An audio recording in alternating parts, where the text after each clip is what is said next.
Bonjour à tous, j'espère que vous allez bien en ces temps quelque peu mouvementés, n'est-ce pas? J'espère que vous avez passé de bons moments à Pâques, entre amis, en famille, fêtes religieuses ou non religieuses, retrouvailles avec vous-même. J'espère que vous en avez profité et que finalement, ça vous a été bénéfique. Peut-être que vous ressentez encore les énergies influentes. Mais comme je vous l'ai dit, donc dans le tirage qui vient d'être mis en ligne, effectivement, nous rentrons dans une nouvelle ère, dans une nouvelle énergie, et il y a des choses qui sont en train de se mettre en place, vraiment dans la matière. Clairement, on rentre dans la concrétisation de choses vraiment nécessaires à mettre en place. On n'est plus dans des énergies, nous ne sommes plus dans des énergies de pensée, d'observation, de se demander comment on pourrait faire, qu'est-ce qu'on pourrait mettre en place. Aujourd'hui, c'est urgent de mettre en place vraiment concrètement euh, des réponses face aux enjeux finalement devant lesquels nous nous trouvons, hein, en termes sociétal, au niveau écologique, économique. Voilà, bon, je vous fais pas un dessin, vous regardez ce qui se passe dans l'actualité. Voilà, la question c'est peut-être, avons-nous besoin d'être dans cette opulence matérielle pour avoir une représentation finalement du sacré. Qu'est-ce que le sacré? Quelle est la représentation du sacré dans nos sociétés, dans notre société? Est-ce que c'est quelque chose d'ostentatoire qui doit être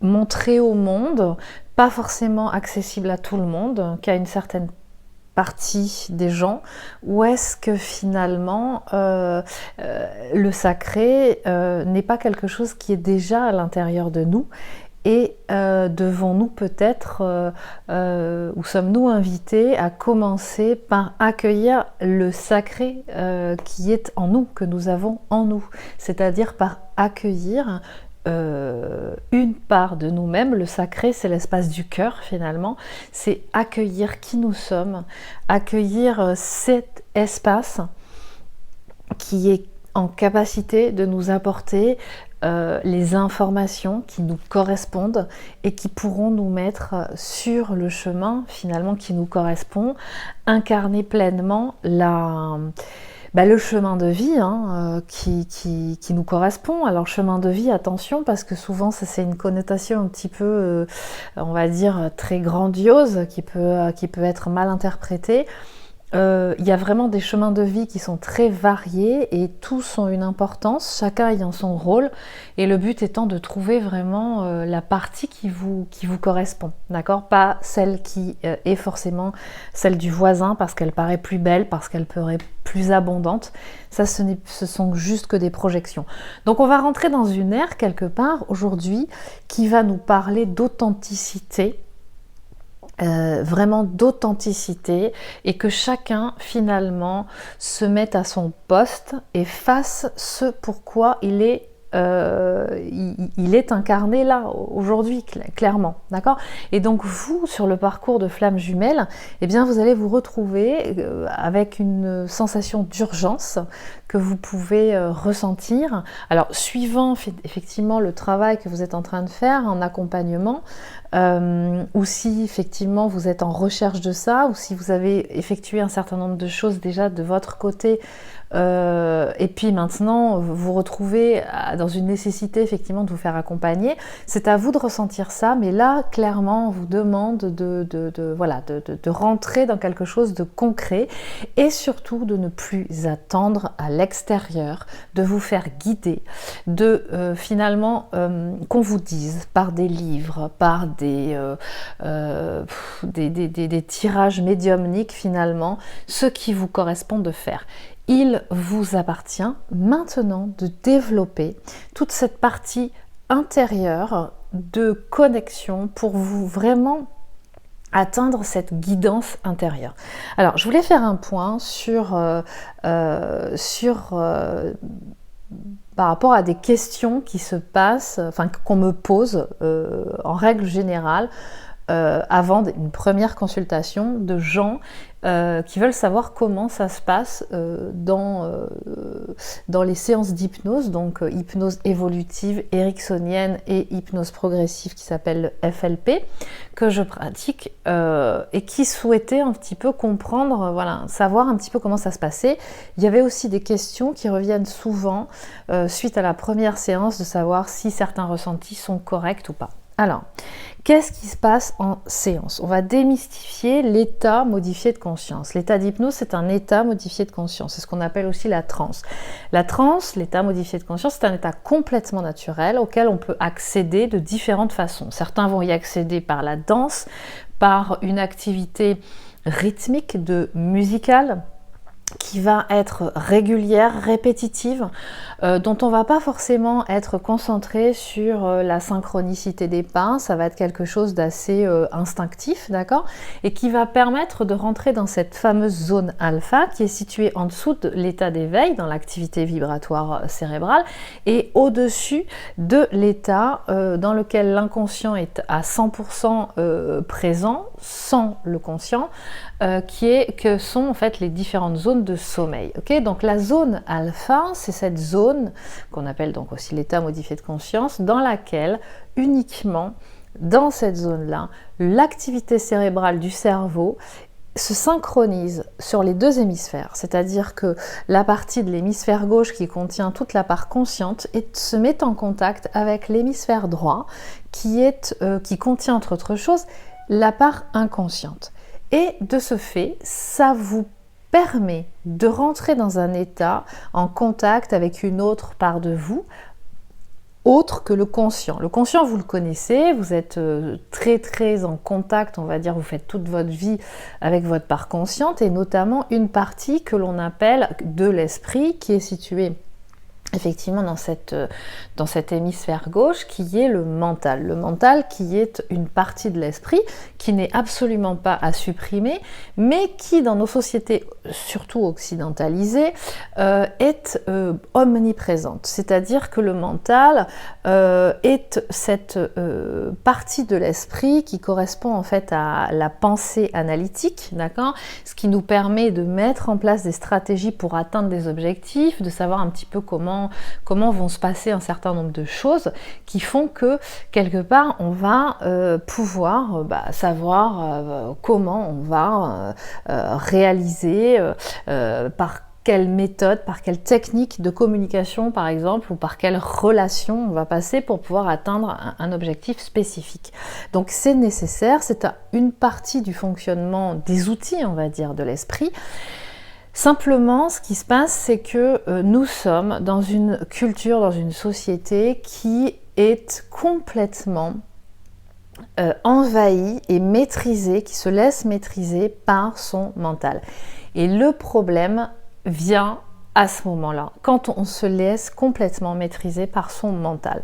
L'état modifié de conscience, la transe, la zone alpha, donc l'hypnose, permet d'accéder à cette zone alpha qui finalement vous permet d'accéder à d'autres parts de vous qui sont très importantes, dont l'espace de votre cœur. Moi, j'utilise dans mes inductions, j'improvise beaucoup en fait, en fonction des moments, des personnes aussi, en fonction de ce que je ressens qu'elles ont besoin de développer.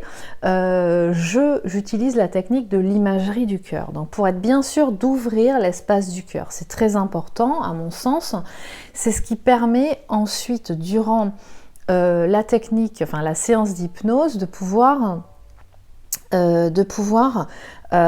opérer à cette reprogrammation positive dont la personne a besoin, donc de l'espace de l'espace de son inconscient, donc de son espace de programmation, de façon à ce que elle soit, cette programmation, en accord avec son naissance, son âme, son être authentique, d'accord ? Donc le siège de votre âme, c'est votre cœur. Donc c'est très important de développer cette partie-là de votre corps, de votre être. Donc vous avez vous entrez, quand vous êtes dans cet état modifié de conscience, dans un état où vous êtes en conscience avec une autre part de vous, d'autres parts de vous, l'inconscient, l'espace du cœur, mais sans le mental. Donc finalement, vous mettez de côté cette partie de l'esprit qui vous domine, qui est donc la pensée analytique, qui contient aussi ce qu'on appelle l'ego blessé, donc qui est ce qui est cristallisé, on va dire, les blessures émotionnelles dont vous êtes porteur. Et ça, quelque part, on n'a pas intérêt, vous n'avez pas intérêt, quand vous prenez des décisions qui sont fondamentales finalement pour vous, qui vous correspondent, de faire en accord avec votre âme, votre essence. Vous n'avez pas besoin, surtout pas besoin, que cette part-là de votre esprit soit présent. Et qui finalement est présent systématiquement, ce mental, dans l'état d'éveil dans lequel finalement vous êtes toute la journée, quand vous allez au travail, à partir du moment où vous vous levez, sauf à certains moments où vous rebasculez dans cet état modifié de conscience, dans cette zone alpha, puisqu'on y accède naturellement plusieurs fois par jour dans la journée. Et ce qui nous intéresse finalement, c'est dans l'état modifié de conscience, c'est d'accéder à cet état où le mental n'est pas présent. Ce que je constate beaucoup, c'est que vous êtes complètement paniqué dès que le mental n'est plus là. Parce que vous êtes complètement conditionné sur le fait que le mental est là comme un espèce de garde-chasse, comme un espèce d'élément qui va vous protéger, qui va faire en sorte que vous ne basculiez pas vers quelque chose, l'inconnu. D'accord ? Ça, ce sont des conditionnements. Vous êtes bercé beaucoup par cette idée et quelque part, on ne peut pas vous en vouloir parce que c'est un petit peu ce qu'on véhicule quand on vous montre des séances de soi-disant hypnose, qu'on appelle aussi hypnose, mais qui sont finalement de l'hypnose de spectacle avec des gens qui sont très doués au demeurant dans ce qu'ils font, mais qui restent de l'hypnose de spectacle, comme par exemple Mesmer ou d'autres personnes, mais qui ne sont pas du tout de l'hypnose thérapeutique, mais où on vous montre finalement une technique invasive de quelqu'un qui prend le contrôle sur vous et qui vous fait faire des choses que vous ne maîtrisez plus parce que soi-disant vous n'avez plus le contrôle de vous. Quand vous êtes en séance d'hypnose thérapeutique, même si, en tout cas je parle pour moi, bien entendu, à chaque fois, je le répète, dans toutes les vidéos que je fais, je parle de l'hypnose thérapeutique, mais en mon nom, dans la façon que j'ai de la pratiquer. Voilà, c'est très intéressant parce que je sais aussi que tout le monde n'utilise pas les mêmes styles d'hypnose. Tout le monde n'a pas la même façon, par exemple sur l'hypnose ericksonienne qui est assez développée finalement de la pratiquer. Il y a des personnes aussi qui avec un même style d'hypnose vont avoir différents noms, d'accord, vont se présenter sous couvert effectivement d'une façon de procéder et au final on peut se rendre compte que ce style-là, peut-être qu'une personne l'a mise en avant, mais qu'à l'origine, l'hypnose est une technique millénaire qu'on retrouve encore une fois aujourd'hui dans des cultures qui sont restées très proches, on va dire, de culture, de civilisation originelle en fait, on va dire ça comme ça. Donc, quelque part, on se retrouve à expérimenter dans l'état d'hypnose un état qui est complètement naturel et qui n'est absolument pas dangereux. Bien entendu, s'il est pratiqué, accompagné d'un praticien qui a la maîtrise justement pour pouvoir vous faire contacter ces autres parts de vous-même et en toute sécurité, bien entendu, surtout quand vous contactez des mémoires négatives, d'accord ? Lors de programmation, lors de reprogrammation positive. Donc finalement, on vous dit et on vous envoie des signaux que quand on accède à cette zone alpha et quand on est dans cette transe, hein, parce qu'on utilise aussi des mots voilà, qui font un petit peu peur. Hein. On se dit, oh là là, je vais arriver dans un état, est-ce que je vais pouvoir revenir? Enfin, c'est quelque chose d'ultra dangereux. C'est si bien entendu, et ça je vous accompagne vraiment à bien ressentir une grande confiance envers le praticien que vous choisirez pour vous accompagner, ça c'est fondamental, hein, ça c'est clair, faites-vous confiance vraiment, écoutez vos ressentis. C'est un état qui va vous permettre d'accéder à des parts de vous qui vont vous amener à une clairvoyance extraordinaire vous concernant et concernant votre entourage. Vous allez ressentir dans cette expérience-là, finalement, dans cette pratique, que tout est clair quand vous êtes dans cet état. C'est-à-dire que vous ressentez directement si cette situation, si cette personne vous correspond ou pas. C'est oui ou non, j'y vais pas, je le sens pas. Tout est très clair, d'accord? Quand on est avec du mental, quand on a quelque chose à choisir, on sait pas. On se dit oui, mais peut-être que, alors mais ouais, mais en même temps, si j'y vais, je sais pas si, ah ouais. Et au final, on a la tête qui chauffe, on est complètement bloqué dans cet univers-là et ça n'avance pas et on n'y arrive pas. Dans l'état modifié de conscience, tout ça, ça n'existe pas. C'est beaucoup plus, vous êtes en connexion directe avec votre essence, d'accord? Dans l'espace de votre cœur. En tout cas, moi, j'utilise cette technique-là. Donc, ça va vous donner vraiment une sensation directe de ce qui vous correspond. Est-ce que ça fonctionne pour vous? Est-ce que ça va? Une fois que vous faites la séance, clairement, en fait, vous êtes dans la séance finalement, vous apprenez, vous expérimentez le lâcher-prise, ce qu'on appelle le lâcher-prise. C'est-à-dire, vous êtes en confiance, vous êtes attentif à ce qui se passe, à tous les signaux qui sont donnés, tous les messages qui vous sont donnés, vous êtes dans l'instant présent. Ça ne veut pas dire que vous êtes inactif, vous ressentez. Tout ce qui ne vous correspondait pas, vous n'y allez pas.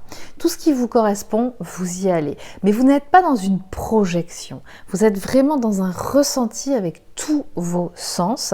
Si vous êtes amené à contacter des moments de neutralité où il ne se passe rien, c'est ok. Votre esprit et votre corps a besoin de ça pour se ressourcer, pour se recharger. Puis ensuite, ça rebouge et vous allez à nouveau vers d'autres espaces, vers contacter d'autres choses pour recevoir d'autres messages ou contacter l'opportunité finalement d'opérer à la résolution positive de mémoires négatives que votre inconscient vous amènerait à contacter, ou bien tout simplement faire des reprogrammations d'ADN pour pouvoir faire remonter des mémoires positives qui sont en lien vraiment avec tous vos dons, vos savoir-faire, vos compétences, d'accord, qui, il faut le rappeler, sont bloqués parce que vous êtes encore porteur de mémoire négative. Mémoire négative qu'on peut aussi en langage psychanalytique appeler du matériel traumatique ou bien encore des blessures émotionnelles. Donc finalement, cette reprogrammation positive de l'inconscient, si elle est bien menée, de façon toujours bienveillante et complètement sécurisée, encore une fois, faites attention au choix de votre praticien, laissez-vous vraiment guider par votre intuition, vous devrez vraiment ressentir voilà, une énergie de bienveillance et de sérieux, clairement. Je rappelle qu'on ne va pas, vraiment je vous déconseille d'opérer à des régressions karmiques simplement pour contacter ce que vous avez été, ce que vous avez fait et avec qui vous avez été dans le passé à certains moments. Je vous déconseille de le faire si ça n'est pas dans la même séance au moment où vous les contactez, accompagné d'un soin ou bien autrement dit, d'une résolution positive de cette mémoire. Quelquefois, dans les séances, certaines personnes me disent avoir eu l'occasion de pratiquer des régressions avec des personnes qui peuvent se présenter comme des praticiens en hypnose ou bien d'autres techniques que je ne connais pas trop, et qui nomme régression karmique uniquement le fait de partir, contacter ces anciennes mémoires, donc, mais simplement pour contacter et avoir pour information la validation que vous êtes bien sur le parcours de flamme jumelle, que telle personne est bien votre flamme jumelle, ou tout simplement pour savoir ce que vous avez été dans le passé, qui pourrait éventuellement vous donner des informations sur votre mission de vie. Vraiment, j'insiste sur le fait que toute régression, toute technique régressive, à mon sens, vraiment ne devrait être faite que si il y a une opération de résolution, donc de soins, de blessures, dans la même séance. Parce que c'est comme si, en fait, ça revenait à recontacter un moment traumatisant de votre vie, et à le faire simplement remonter. Et donc finalement, vous contrariez une opération qui est quand même mise en place par cette belle machine que nous sommes, notamment de l'esprit, qui est que dès que quelque chose a été expérimenté et qui est trop lourde à gérer, automatiquement il y a un système qui se met en place et qui est bienveillant pour que justement cette mémoire avec une charge émotionnelle négative trop intense reste un peu sous le tapis, d'accord, autrement parlé, dans le déni. Et il y a beaucoup de gens qui ont expérimenté des choses qui ont été très intenses, négatives, mais dont ils n'ont pas forcément le souvenir, qu'ils ressentent dans un inconfort au niveau de l'inconscient, d'accord, comme étant quelque chose un peu de bloquant, mais n'ayant pas vraiment accès à cette information. Et c'est tant mieux. Si vous allez contacter par le biais de quelqu'un cette mémoire, mais qu'elle n'est pas transmutée sur le moment, ça revient à faire revivre et remonter ce trauma. Et ça, c'est pas possible. C'est-à-dire que franchement, ça n'est pas du tout confortable. Et je sais que effectivement, certaines personnes ne se rendent pas compte de ce qu'elles font, de ce qu'elles sont amenées à faire. Je vous enjoins d'ailleurs à être très attentif aussi, à avoir beaucoup et à développer beaucoup de discernement dans certaines techniques thérapeutiques qui ont été développées, qui se sont développées jusqu'à présent et qui ne sont plus d'actualité et qui d'ailleurs auraient été un petit peu, développées d'une façon pas forcément, je sais pas trop comment utiliser, enfin quel mot, quel terme utiliser, mais qui ne sont pas bien maîtrisés. Et si ça n'est pas bien maîtrisé, ça peut être contrariant, c'est-à-dire que ça peut vous freiner sur le chemin.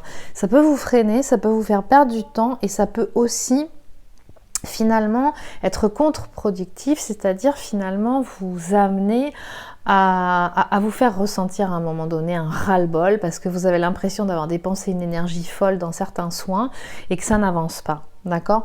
Donc, soyez attentifs à ça. Développez votre discernement. Encore une fois, ouvrez cet espace du cœur pour pouvoir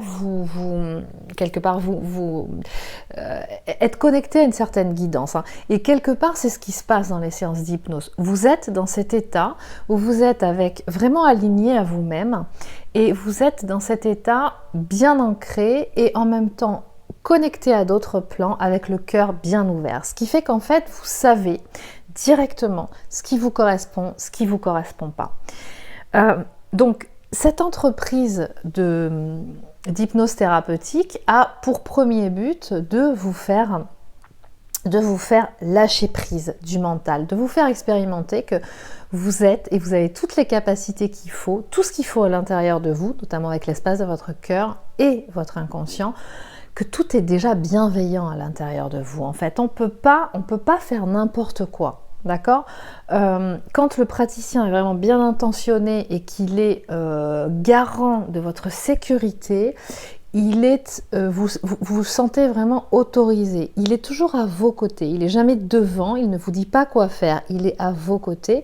Et il est un petit peu comme votre Sherpa, votre garde du corps. Il s'assure que finalement, tout est en condition sécurisé, que vous êtes dans un confort pour faire ce que vous avez à faire. Même si ce sont des entreprises qui pourraient s'avérer être impressionnantes, d'accord?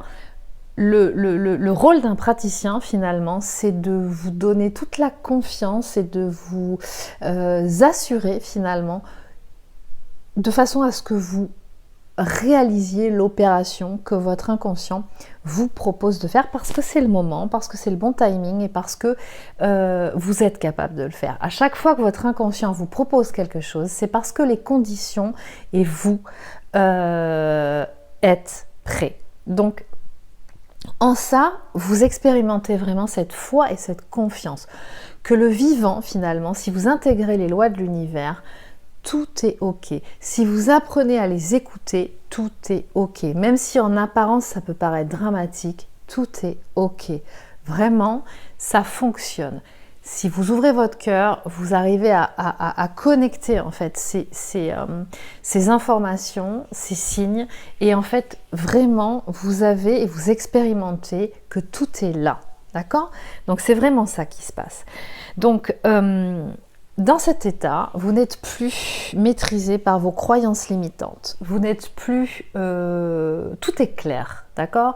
Vous ressentez d'où viennent finalement ces comportements handicapants, ces empêchements d'avancer.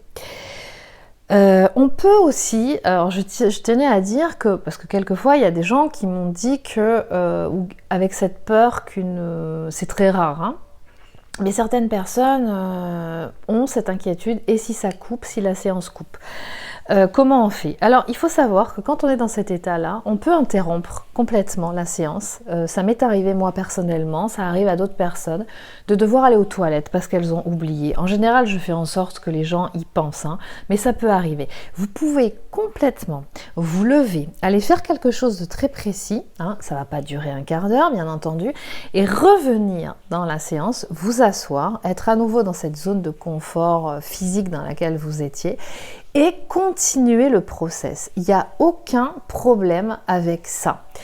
Donc il y a vraiment une idée préconçue sur le fait qu'il ne faut surtout pas bouger, il ne faut surtout pas qu'il ne se passe pas grand-chose. Vous êtes vraiment, vous êtes dans cet état méditatif, dans cet état de zone alpha, même dans votre quotidien, quand vous êtes en train de faire une activité dans votre quotidien qui est tout le temps la même chose, qui est répétitive, etc. D'accord? Vous n'êtes pas en train d'échanger avec quelqu'un ou en train d'expliquer quelque chose ou dans un système d'activité cérébrale particulier. D'accord? Donc, vraiment, il faut se décontracter, il faut se relaxer par rapport à ça, parce que c'est pas, voilà, cet état d'hypnose, c'est pas un état où vous êtes complètement inconscient, où il faut rien faire, pas bouger, voilà. Vous allez voir comment c'est très facile, c'est très évident en fait, hein. Peut-être que la première séance va être un petit peu bizarre pour vous parce que c'est un état qui vous allez expérimenter des choses qui vont vous être complètement nouvelles, mais en fait c'est très facile, hein, de prendre le rythme et de prendre le pas. Dans les séances, alors on me pose la question aussi de savoir qu'est-ce qui se passe dans les séances, est-ce qu'il faut faire des soins énergétiques à côté, etc. Moi, ce que je conseille, c'est quand vous faites un programme d'accompagnement, n'en faites pas plusieurs. Franchement, en tout cas en ce qui me concerne, pour l'activité d'hypnose que j'utilise, moi je vous déconseille de faire autre chose à côté. Sauf si éventuellement dans la séance, il s'avère que vous ressentez le besoin d'aller peut-être compléter le soin que vous venez de recevoir en séance chez un ostéopathe ou chez un kinésiologue éventuellement, d'accord? Mais je vous déconseille de faire un programme, d'associer finalement cette technique d'hypnose avec des soins énergétiques. Les soins, vous les recevez dans la séance. L'hypnose, c'est une activité de soins quantique. Donc, dans une séance qui vous est finalement complètement adaptée, qui se fait à la carte pour vous, en fonction de ce que vous avez besoin, vous recevez à chaque séance tout le processus de soins qui vous correspond. D'accord, dont vous avez besoin à ce moment-là. C'est assez impressionnant. Souvent, les gens qui expérimentent la technique d'hypnose, les techniques d'hypnose que j'utilise, dont je ne suis pas la seule à utiliser, sont assez impressionnés et interrogés finalement agréablement sur ce qu'il est possible de faire dans cet état-là. Qu'est-ce qu'il est possible de recevoir? Et on voit vraiment toute la capacité d'auto-guérison dont on est porteur. Voilà. Donc, qu'est-ce qui se passe en séance? Il se passe un certain nombre de choses. Ça va passer par différentes techniques qui vont faire que vont se proposer à vous tout ce qui se passe pour répondre à cette reprogrammation positive dont vous avez besoin. Donc voilà comment ça se passe. Donc vous pouvez à la fois recevoir un soin vraiment de ce qu'on appelle une reconnexion d'ADN qui va s'opérer quasiment, voilà, il y a des moments où finalement la personne ressent en elle des zones de chaleur ou de choses qui se passent à l'intérieur de son corps, d'accord? Vous êtes connecté avec tous vos sens pendant la séance et on laisse faire. Et la personne ressent que ça bouge à l'intérieur d'elle, que ça voilà, comme si ça se diffusait, comme si ça se débloquait, d'accord? Ça peut être tout simplement un soin de reboostage de mémoire positive, donc ce que j'appelle une reconnexion d'ADN, d'accord? Donc ADN étant en lien avec votre essence, votre être authentique, voilà, votre âme. Et en même temps, vous pouvez aussi ressentir ça, ce soin de rééquilibrage qui se met en place juste après effectivement la transmutation d'une mémoire négative. Alors, dans l'hypnose évolutive, on travaille avec les guides. Donc, ça veut dire quoi? Ça veut dire que vous avez l'assurance, et moi je rajoute en plus l'ingrédient de l'imagerie du cœur. Donc, vous avez l'assurance vraiment d'être systématiquement dans la protection de l'énergie finalement lumineuse de votre âme. Alors, ça peut paraître des termes un peu ésotériques pour certains. Il faut bien utiliser certaines sémantiques, d'accord? Moi, je ne suis pas pour l'utilisation d'une sémantique ésotérique parce que ça ne fait que rajouter à cette idée un petit peu saugrenue que ce sont des techniques qui sont complètement perchées.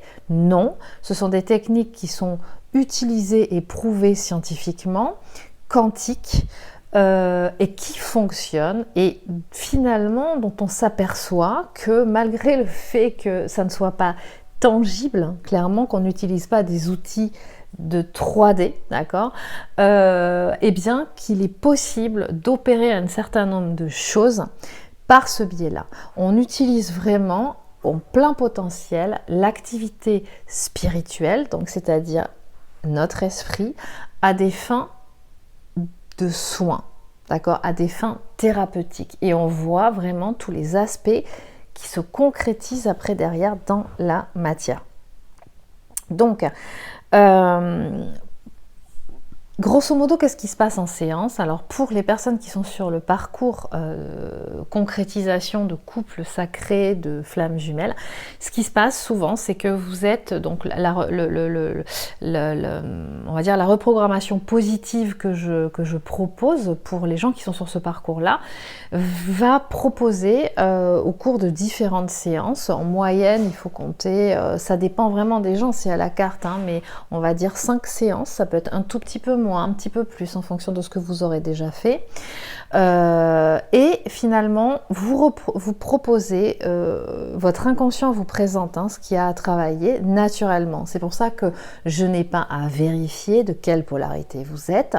Votre inconscient sait ce qui vous appartient de travailler et va vous proposer de transmuter des blessures émotionnelles, d'accord, donc de transmuter des mémoires négatives en positives et de rebooster des mémoires positives, donc de faire des reconnexions d'ADN, de reconnexion d'âme. Et ce programme-là, finalement, va vous permettre justement d'apurer ce matériel traumatique, d'apurer le karma, hein, ce que certains pourront dire, et de pouvoir justement faire remonter, rebooster des mémoires positives de façon à ce que vous incarniez complètement vos dons, vos compétences, votre savoir-faire, apprendre à maîtriser finalement les outils dont vous êtes détenteur, hein, qui font partie de votre encodage et qu'on vous demande sur ce parcours d'être amené à maîtriser parce que vous êtes venu finalement pour proposer aujourd'hui dans ce monde en pleine mutation un certain nombre de savoir-faire qui va vous amener justement à monter en vibration, hein, une fois que vous aurez apuré ce karma, pour pouvoir justement vibrer cette fameuse vibration d'amour, amour inconditionnel, d'accord, qui est loin d'être quelque chose de... Voilà, on n'est pas dans un monde de bisounours. Ce que je voulais rajouter aussi, c'est que donc on va retrouver bien entendu sur ce parcours-là, des gens qui sont sur ce parcours-là, avec un profil de haut potentiel, de zèbre, hein. Je l'ai abordé dans différentes vidéos, souvent des compétences très hautes, très fortes, un savoir-faire, une vibration qui est quand même très haute. Moi, je me rends compte que ces gens-là ont une capacité d'intégration du travail qui se fait dans les séances, qui demande quelquefois 3 à 4 semaines et qui se résume à 1 semaine, hein, chez la plupart des gens. Donc c'est un travail qui se fait très rapidement chez ces personnes-là. Elles ont une capacité d'intégration qui est très rapide. La majeure partie, on va dire les grosses, les soins qui se font régulièrement, qu'on retrouve notamment en régression karmique, ce sont en fait des blessures, on va retrouver, en fait, les gens vont, en règle générale, vont être amenés à expérimenter, à recontacter des mémoires en lien avec la séparation originelle, hein, quand au niveau de l'œuf, hein, vous vous percevez pas forcément comme étant physique, hein, mais plutôt énergétique, lumineux, d'accord. Vous allez expérimenter aussi certaines trahisons, certaines expériences avec votre autre, hein, la polarité qui vous complémente, dans des vies que vous avez eues, effectivement vous étiez à 2, avec une trahison dont à certains moments l'énergie tierce peut avoir été présente. Ça peut être aussi des expériences qui vous sont propres aussi, en lien avec des vies atlantes, en Lémurie aussi, et puis certaines d'autres qui sont en rapport avec des morts violentes dans des situations très particulières. Tout cela, bien entendu, c'est non exhaustif, hein. Là, je vous parle, on va dire, des grands axes, des blessures, on va dire, qu'on peut retrouver un petit peu chez chaque personne. Il y a aussi souvent, comme ce sont des personnes qui ont eu des compétences, qui sont arrivées à des moments, finalement, dans des vies pour vibrer déjà, hein, cette mémoire d'amour inconditionnel, pour apporter une certaine lumière à des périodes où c'était quand même assez sombre, d'accord, de l'histoire de la Terre finalement, ont vécu des choses qui ont été un petit peu compliquées, notamment par exemple à l'époque du Moyen-Âge, avec beaucoup de sorcellerie, de personnes finalement qui vivaient assez isolées, avec des compétences très particulières de ce qu'on pourrait dire de magie ou des dons, hein, mais qui étaient dans cette époque un petit peu obscurantiste, vécues comme quelque chose de magie, de magique, et donc du coup de sorcier, parce qu'on ne le comprenait pas du tout, et que quelque part, voilà, souvent ces personnes-là ont à un moment donné été marginalisées, dénoncées et vécu des morts violentes. Donc on peut retrouver un petit peu ce genre de choses, plus effectivement des vies qui vous sont vraiment propres, hein, qui ne sont pas forcément communes dans l'expérience à d'autres personnes. Donc voilà ce qu'on peut trouver. On va trouver aussi des expériences qui ont été douloureuses dans cette vie-ci, d'accord, au niveau de l'enfance. Souvent, ça se passe entre 0 et 7 ans, mais ça peut être un petit peu plus tard.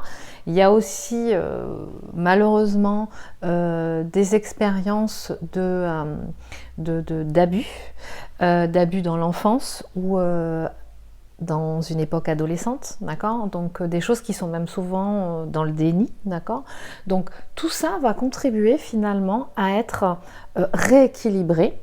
On va changer, on va rééquilibrer la charge émotionnelle, hein, c'est-à-dire on va la passer de négatif en positif et du coup vous allez opérer à cette reprogrammation positive qui va vous permettre au bout d'un certain temps, avec ces remontées, ces reboostages de mémoire positive, de vous retrouver dans cet état de complétude. C'est-à-dire que vos blessures vont être soignées.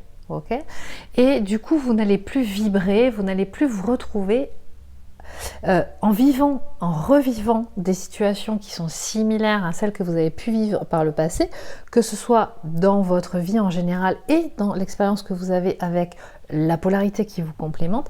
Mais ça, et vous allez constater au fur et à mesure que vous ne réagirez plus de la même façon. C'est-à-dire que vous allez avoir une réaction qui va être beaucoup plus dégagée. Et ce qui fait que vous allez pouvoir justement monter en vibration. Ces blessures sont cicatrisées et ça vous permet d'ouvrir un champ des possibles et de finalement ne plus être empreint de ces croyances limitantes, à la fois sur vous-même, à la fois sur le monde qui vous entoure, et vous allez reprendre plein potentiel de vos capacités. Alors je tenais quand même à signaler que le fait de faire ce travail, qui au final est très positif, vous apporte aussi une phase de déstabilisation, dans le sens où en fait vos repères vont être progressivement déstabilisés, parce que vous allez, c'est comme je vous l'ai déjà dit, l'outil d'hypnose est un outil d'ouverture de conscience. Et c'est comme si vous allez vous rendre compte de la réalité de ce qu'est le monde. Qui êtes-vous réellement ? Qu'est-ce que l'amour ? Dans quel monde vivons-nous ? Qu'est-ce qui est réel ? Qu'est-ce qui ne l'est pas ? Comment ce monde fonctionne ? Qui sommes-nous et qu'est-ce que nous sommes venus faire ici? Et tout ça, effectivement, c'est tout à fait, vous êtes tout à fait, si vous êtes sur ce chemin, c'est que vous êtes tout à fait capable d'accueillir ces informations. Mais vraiment, ce qui est très important, c'est de le faire petit à petit, de ne pas brûler les étapes. Et de toute façon, sachez et soyez vraiment dans la confiance que tout ce qui est ok que vous sachiez, c'est-à-dire que tout ce que vous devez savoir arrive au moment opportun.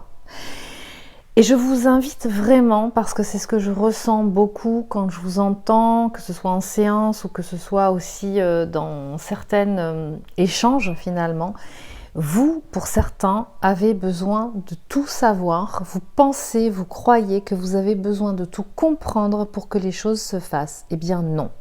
Le message qui est récurrent, c'est que vous n'avez pas besoin de savoir pour que les choses se fassent.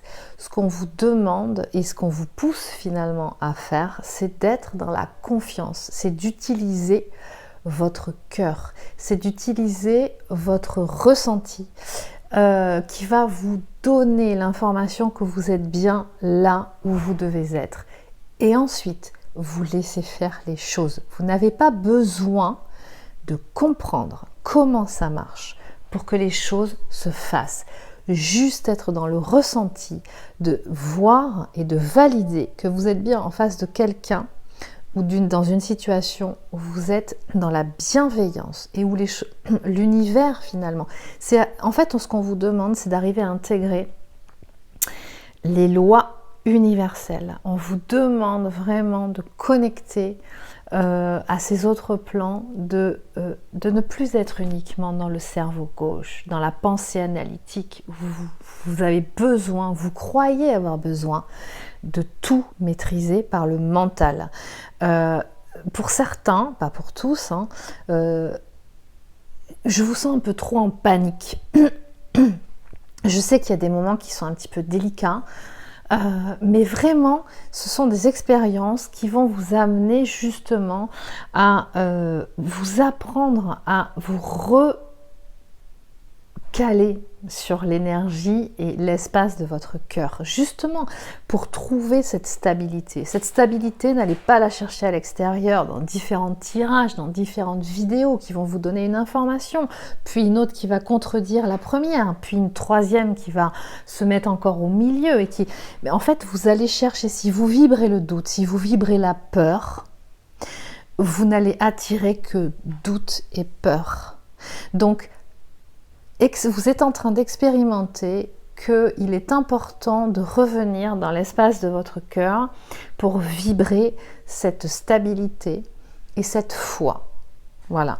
Donc, vous reconnectez-vous à vous et éloignez. Vous allez expérimenter que finalement le mental n'a absolument rien à faire dans les décisions fondamentales de votre vie, dans les orientations de votre vie, dans ce qui vous correspond. Le mental doit être au service de votre âme. Vous ne devez pas, quelque part, vous faire dominer par ce mental. D'accord ? Et puis ensuite, ce qui peut se passer aussi, c'est que suite à certaines séances, quand vous transmuter des mémoires négatives en positives, eh bien le corps qui a été porteur pendant des années de cette mémoire négative, finalement se nettoie de cette cristallisation, toute mémoire se cristallise dans le corps, d'accord ? Une mémoire négative peut très bien donner naissance à un moment donné à des symptômes physiques gênants, voire à une maladie, des maladies. Donc suite à une séance, il se peut que vous puissiez ressentir que vous expérimentiez un état de ce qu'on peut appeler moi ce que j'appelle un nettoyage, mais qui peut être un rhume, qui peut être un état grippal, qui peut être éventuellement une gastro. C'est pas systématique, les 3/4 des gens ne ressentent pas ça, mais ça peut arriver. Donc je vous en parle parce que quelque part comme ça vous n'êtes pas complètement surpris, d'accord ? Il faut savoir que toutes les mémoires dont vous êtes porteur, qui sont inscrites dans votre inconscient, dans votre espace de programmation, sont intégrées, d'accord, vibrent aussi, sont cristallisées dans votre corps, dans la matière. Donc, quand vous déprogrammez quelque chose de négatif, le corps, en fait, il va s'en défaire. Il va accompagner ce processus de nettoyage. C'est pour ça que souvent, je vous dis, suite aux séances, tout se fait dans la séance, vous n'avez rien à faire de particulier suite à la séance, si ce n'est de vous laisser guider par ce qui s'est fait dans la séance. Vous avez dans la séance reprogrammé définitivement à la source les informations qui vous concernent. Et ensuite, finalement, les choses se font et je vous accompagne souvent à accompagner les suites de séances par le fait de boire. Éventuellement de l'eau que vous accompagnez d'un mélange de plantes diurétiques qui aide à nettoyer, qui aide à un processus d'élimination du corps.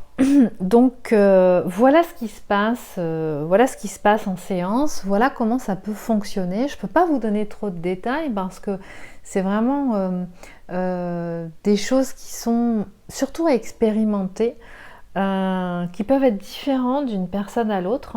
Il n'y a pas de règle non plus on commence par transmuter les expériences de cette vie-ci, puis ensuite on va dans les vies antérieures.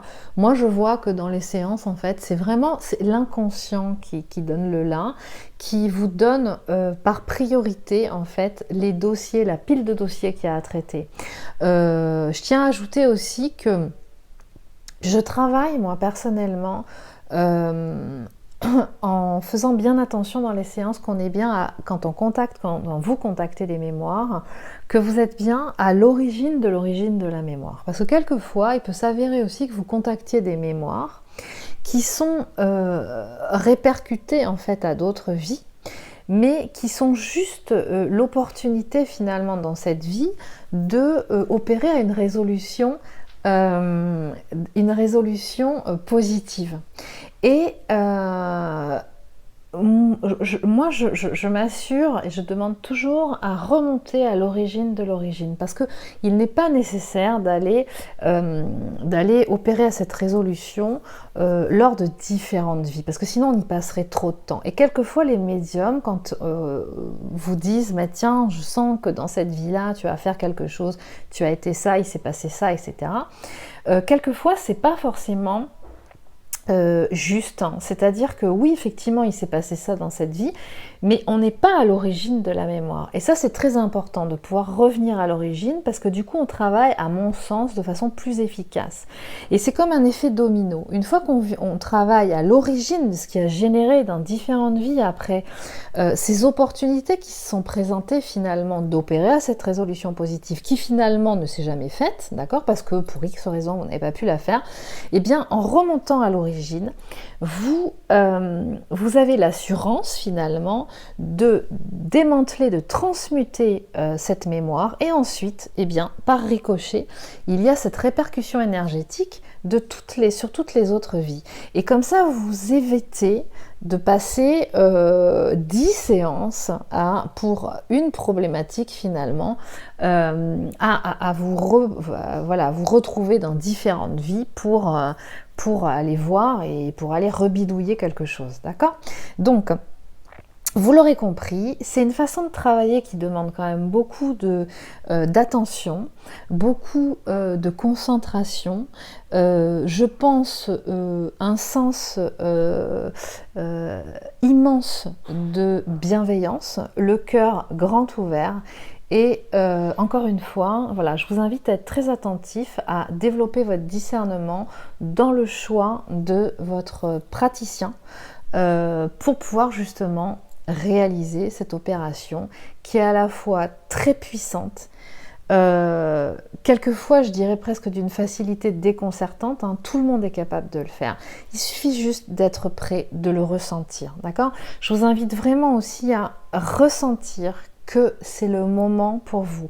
Si ça n'est pas le moment, si ça ne résonne pas pour vous, ça n'est pas grave. N'appelez pas pour demander des renseignements parce que j'ai pas forcément le temps de répondre à tout le monde, et je préfère, et je pense que vous le comprendrez très bien, passer du temps avec les gens qui ressentent que c'est vraiment un outil qui fait écho en eux, que moi aussi je fais écho en eux, hein, parce qu'il y a différents praticiens, il se peut très bien que je ne corresponde pas à tout le monde, ça c'est tout à fait ok, il faut vraiment se laisser guider par rapport à ça, et donc vraiment d'éviter de perdre du temps et de pouvoir vraiment laisser l'opportunité aux personnes qui sentent que c'est le moment et voilà, que c'est vraiment un outil qui fait résonance en eux, de pouvoir se donner les moyens de le faire.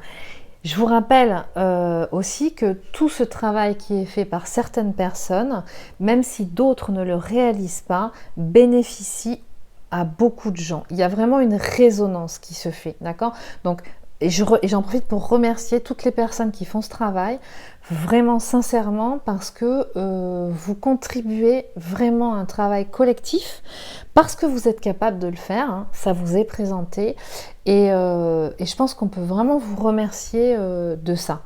Voilà, je vous dis à très bientôt. Je reviendrai pour des explications sur d'autres sujets, sur des questions plus précises que vous me posez. Prenez soin de vous.